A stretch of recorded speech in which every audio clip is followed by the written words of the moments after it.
This is Dr. David Johnson, Quillen College of Medicine, East Tennessee State University, with a video on blood clotting for humans. I teach biochemistry to medical students. This is the intrinsic pathway, and it starts out with has a bunch of serine proteases in it. They're all arginine specific. That means they only cleave peptide bonds at specific arginines, and therefore they actually activate each other. 12 activates 11, 11 activates 9, 9 activates 10, and 10 activates 2. 2 is prothrombin, and it gets activated to thrombin, which converts fibrinogen, which is 1, into a blood clot, and to fibrin, which is forms the blood clot. Now, 12 activates thousands of molecules of 11, 11 activates thousands of molecules of 9, 9 activates thousands of molecules of 10, and 10 activates thousands of molecules of 2. So each one of these is an amplification process, and so we get thousands of fold amplification, about a 10,000 fold amplification from 12 down to 2. The intrinsic pathway is measured by the activated partial thromboplastin time, or APTT. Now, there are two factors that aid in this process. Factor 9 is speeded up by factor 8. 8 is not an enzyme, it's a cofactor, but it speeds up 9. And 8 is deficient in people with hemophilia A, and that's the worst type of hemophilia. 10 is activated by 5 or accelerated by 5, and 5 is, you'll hear more about that probably later, because this is defective in factor 5 Leiden. So we'll talk about those later. So this is the intrinsic pathway. It's a nice straight line here. And then there's the extrinsic pathway. The extrinsic pathway starts out with factor 7. And 7 is activated by 3, which is another factor called tissue factor.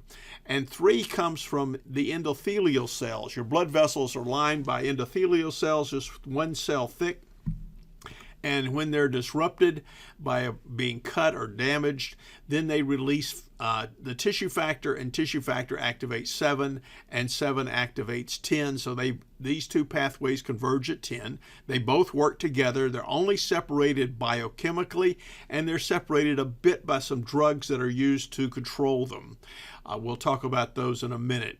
But when they both work together, both the extrinsic and intrinsic pathways, and they both function to give us a blood clot. Now, warfarin inhibits factors 9, 10, 2, and 7. These are all vitamin K dependent factors. So warfarin, which is also rat poison, slows the PT time, prothrombin time, and it increases the INR, which is the International Normalized Ratio, which is a measure of how well your warfarin is working, and that's done in a lab, and your doctor has that checked from various times to see how you're doing. And make sure you're not over compensated. Heparin activates antithrombin 3 and slows APTT, and it decreases clotting.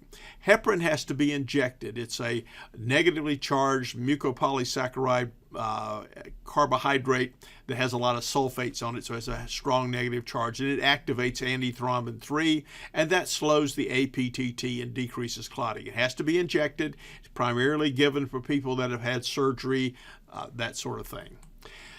Factor 2, thrombin, also activates factor 13. Factor 13 cross-links fibrin and strengthens the blood clot to make the blood clot tighter and stronger.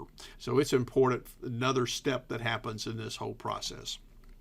Xarelto and Eliquis, you may have heard about these on TV. They're advertised quite often, and they are factor 10 inhibitors. Pradaxa is another one, a small competitive inhibitor of factor 2 or thrombin. So these are small competitive inhibitors that work in their drugs. There are two hemophilias. I mentioned hemophilia A before. Hemophilia A is a factor 8 deficiency, and then hemophilia B is a factor 9 deficiency. Queen Victoria was a carrier for hemophilia B.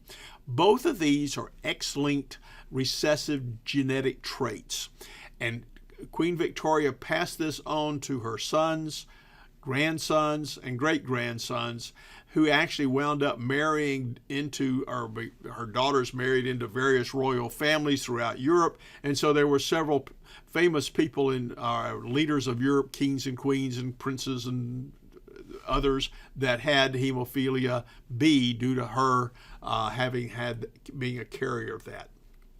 Thanks to Dr. Doug Tefke, a colleague of mine who gave me the idea for this. There happen to be no factors 4 or 6. Don't worry about them. They're just missing. And this is not medical advice. It was pride that changed angels into devils. It is humility that makes men and women as angels. God loves each of us as if there were only one of us. Quote from St. Augustine. Thank you.